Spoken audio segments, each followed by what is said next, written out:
Gotta go. Richard Beard, welcome to Not Just Headlines. Great, thank you. Thank you for having me. So you spent a lot of your career in economic development and like real estate. So what made you take the shift to run for office now? Well, I'm a native of Greensboro and I've cared so much about this community my entire life. I spent 10 years in Roanoke, Virginia, and that's when I got into my economic development career and was fortunate enough to be recruited back to Greensboro with the Greensboro Chamber. I always wanted to come back to Greensboro because I've always felt like that Greensboro had great potential and so came back and worked at the Greensboro Chamber, and that led me to some private site selection consulting for economic development, and I did projects throughout the southeast. And eventually, that led me to getting involved with Rock Creek Center out in eastern Guilford County, where people see Red Oak Brewery on the highway. That's Rock Creek Center, and I was able to, with two other partners, we put together a local investment group, and we got into developing Rock Creek Center and bringing a lot of tax base and a lot of jobs to the area, and but it also gave me more perspective on Greensboro and our potential in Greensboro. But I think that we've had some lacking leadership in being able to collaborate and bring the community together and work together to make Greensboro a better place. So I'm at a stage in my life where running for a political office is the right time, and I don't plan to do it for a lot of years. I have one agenda, and my agenda is how can we make Greensboro better. I'm at the tail end of my working career, so I'm not looking to build a resume. I'm not looking to build an ego. I'm looking to get people together like yourself to where we can work together and make Greensboro reach its fullest potential. And how would you describe your leadership style and how that fits into a political and community setting? Yeah, well, I think a lot of politicians are have personal agendas and sometimes self-serving. I think a true leader is one that can bring people together and that you build a future together instead of one person doesn't have all the answers. So I'm all about connecting people. I love to connect people. I love to collaborate. And I think that's what we need to do. And then we need to make some hard decisions to move this community forward. And how would you respond to some voters who feel like people who have a lot of like business knowledge, private sector experience, have less like of a direct community involvement because a lot of your time is spent in like meetings and things like that, and maybe not so much engaging the community. So how do you respond to those? Yeah, well, I now run the Greensboro Sports Foundation, and we're bringing big events to the community, but we also utilize a lot of community volunteers. I mean, we have 600 to 700 volunteers in our database, and that gives me an opportunity to connect with people through, all over the community. And I think there's got to be a way to have more group meetings or town halls to be able to listen to the community, but also to have discussion. We don't need to just listen and do nothing. We need to listen, and then we need to collaborate, and then we all need to work on finding common ground. And I think that that's what we're lacking right now. We're not finding common ground. Everybody's polarized, whether it's to the right or to the left, and I believe that everything needs to be at the middle. And have you been to any recent town halls? Town halls in terms of Just going out and like you were mentioning, like going out to hear from the communities is very important at those town halls and forums. So have you been to any of those recently to hear yeah, from them? yeah. Recently, I've gone to a couple of them that have been down in Barber Park. One was on the violent crime situation, and another one was on our traffic issues that we have in the community. And I'm looking for other forums to be able to attend and listen to people, but one of the challenges is learning where those are. I mean, if it's something that I'm aware of, I'm interested in listening. So I certainly need to do more of that, but I have. I mean, when I went to the one about the our violent crime increase, that was before I decided to run for city council. It's because I care about the community. So I'm not running for city council now because I want to start going to these things. I have been connected to this community for a long, long time. And I think when you go and you look at my resume and how diverse my involvement in this community is, shows that I'm not just focused on one sector. And you mentioned the businesses that you have brought here. So, a lot of economic development focuses on big businesses, but how would you make sure that small businesses are represented equally?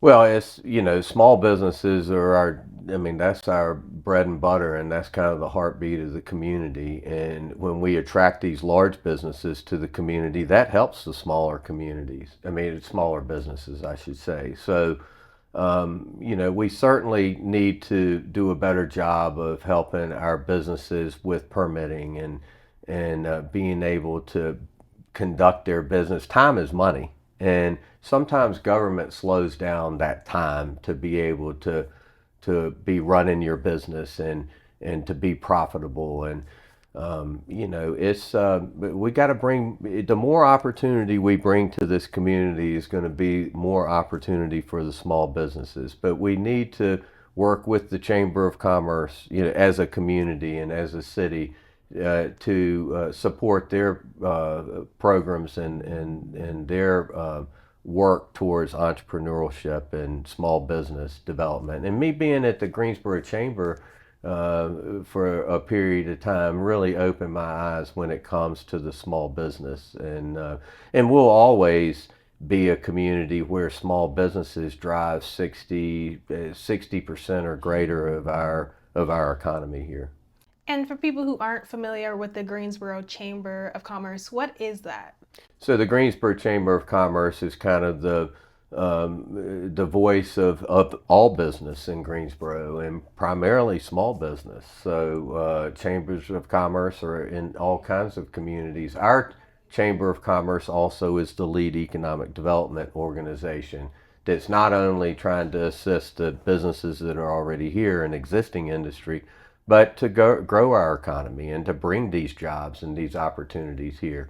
I think that we've had a real void on good opportunities for young people like yourself. And that's why we have a lot of people moving out of Greensboro. And we've got to continue recruiting businesses to the area and while supporting small businesses. But we need opportunities here. We need to encourage young folks like you to live, work, and play here.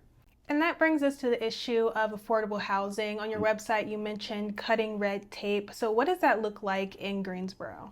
Well, one of the challenges with our housing is there is a lot of red tape. There's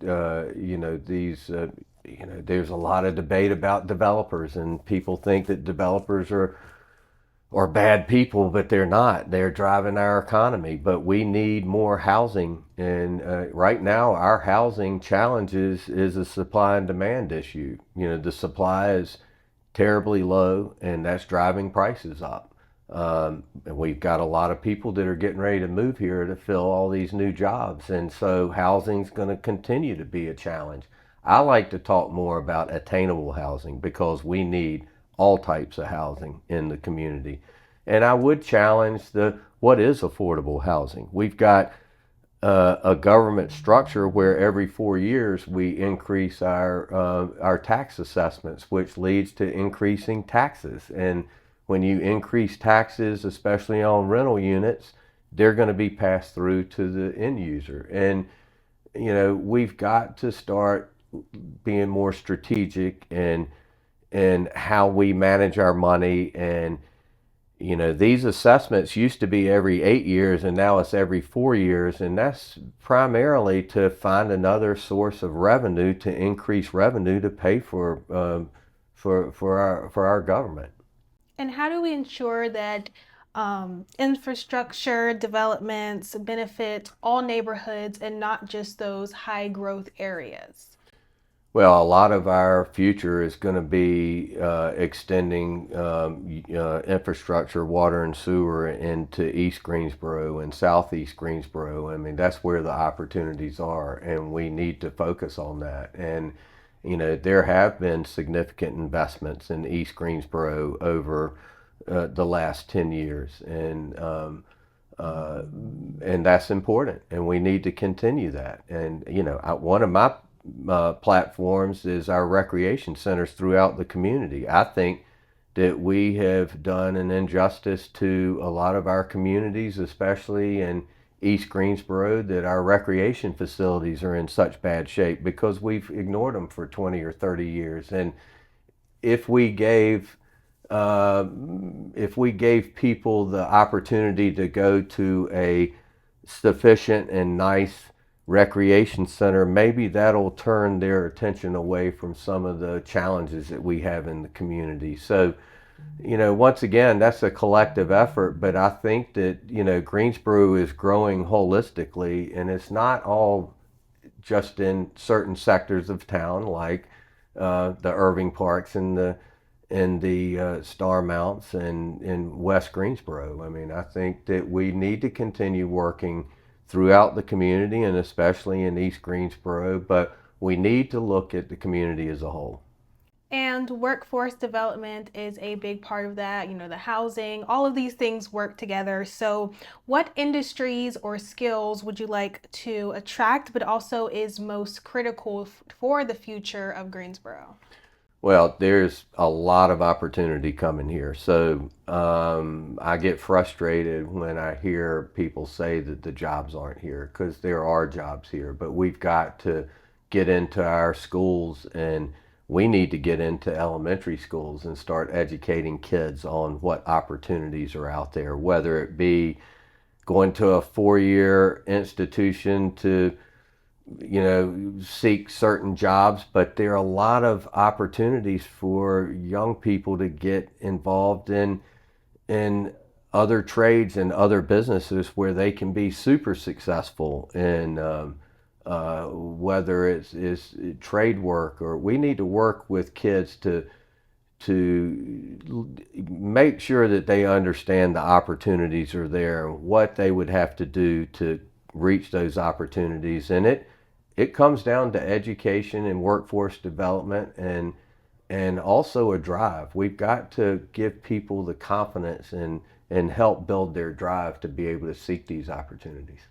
And then on your campaign, you emphasized accountability, responsiveness, and transparency. So, can you give an example of how you demonstrated that in your professional career? Well, I'm accountable every day. I mean, I was accountable when I was in the private sector because I had investors that expected a return, and so we had to make sure we had to be held accountable to get the job done. Now that I'm running the Greensboro Sports Foundation, I have a board that's holding me accountable. There has to be transparency to.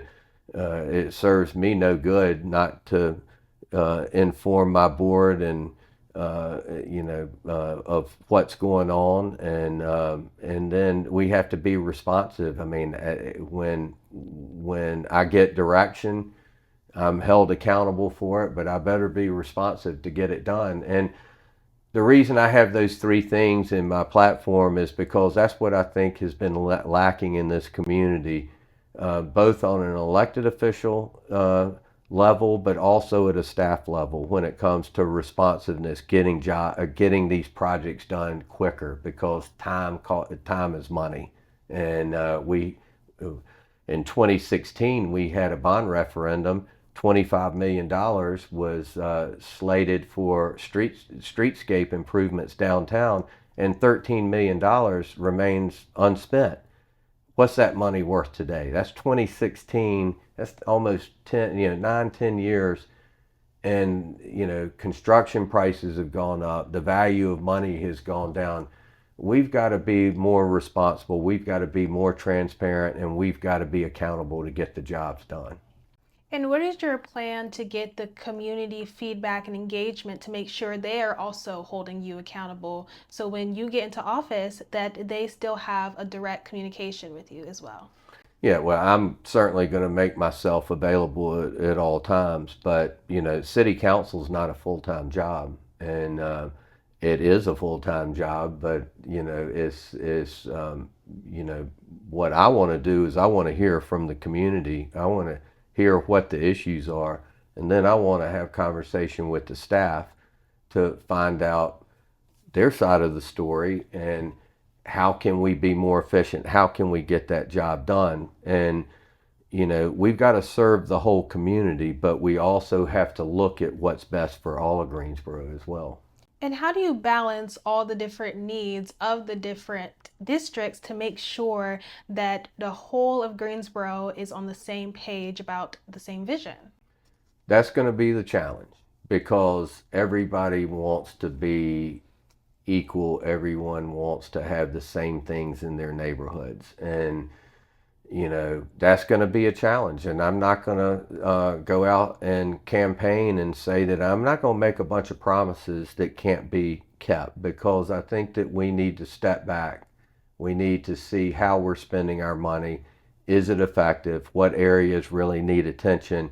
And why aren't we spending the money there? That same bond referendum that I spoke about has $4 million that was designated for Old Ashboro Street, Old Ashboro neighborhood in East Greensboro, and all $4 million has not been spent, and the $4 million has not been obligated. So we lost an opportunity there. I need to learn why, because I don't know what the answer is, but I'm asking the questions. And if we're gonna vote in a bond referendum in 2016, and there's money to be spent in certain sectors of the community, and we don't spend it, that's an accountability problem. And what is a concrete goal that you are hoping to accomplish in your first term that you can reflect back on and say, I made this promise, this is my goal, and this is what I hope to accomplish? Well, one thing is public safety. Is we've got to drill down on public safety. We need to. I'm very concerned about the youth violent crime issue that we have in this community. I have a real concern about the traffic, the running of the red lights, the weaving in and out. I mean, there are no consequences out there, and that's a public safety issue. So I'm very concerned about that. And then another platform is we've got to build our downtown back. We need to make downtown vibrant and active, and it's got to be a place to where there's housing for for all sectors down there. But the core of our city is how people judge us, and that's also the core of our city is also whether or not we're proud of our community. So downtown's going to be a big focus in my 4 years. Infrastructure is going to be very important because we need to prepare for all these jobs that are coming here, whether we fill them internally or we have people from outside moving here to. And then if a young person saw that you were running for office, then approached you out and about, maybe at the grocery store or something, and was like, okay, why should I give you my vote opposed to all of the other candidates? What would your answer be? I can tell you right now, we spoke before we started this. I mean, I'm a placeholder. I'm a big believer that we've got to bring young people up and give them the opportunity to lead at the beginning of the process, not come and say, here's the plan, that you go execute it. We need young people to get involved in the community. That's how I got to where I am today. I got very involved as a volunteer back in high school. I moved away to Roanoke, Virginia. I joined the Roanoke JCs. I believe I read that you're in the JCs. Yes, yes. And that kind of opened my mind. Not only was I having a great time, my wife and I were talking about, we had a great time back in those days, just, with a diverse group of friends, but we were also doing a lot in the community. And that kind of gave me the drive to give back. But I was given the opportunity to lead, and that's what kind of drove me to get where I am today. But we've got to give. I love talking to young people. I want to motivate young people not only to get involved in the community and serve on boards and commissions, which I will make a point to get younger people involved in boards and commissions. They've got to be committed to it, though. They've got to show up for the meetings. But um, the future is you all, and you all need to have a voice. But your voice starts with a vote, and that's the biggest challenge. Is 16% of the eligible voters voted the current city council in 4 years ago. 16%. That's not how we're going to move our community forward. So 98% of the people have complained about it, but only 16% got in there to do something about it. So your loudest voice is with your vote, and then you have to continue your voice by, don't be afraid to kick the door in and say, I'm coming in for a conversation. And that's how I got involved in a lot of great projects. Is I didn't wait to be asked. I raised my hand and I said, I want to get involved. And that's helped me develop through the years and to do a lot of good things for a lot of different people. Well, thank you so much for joining me today. Sure, absolutely.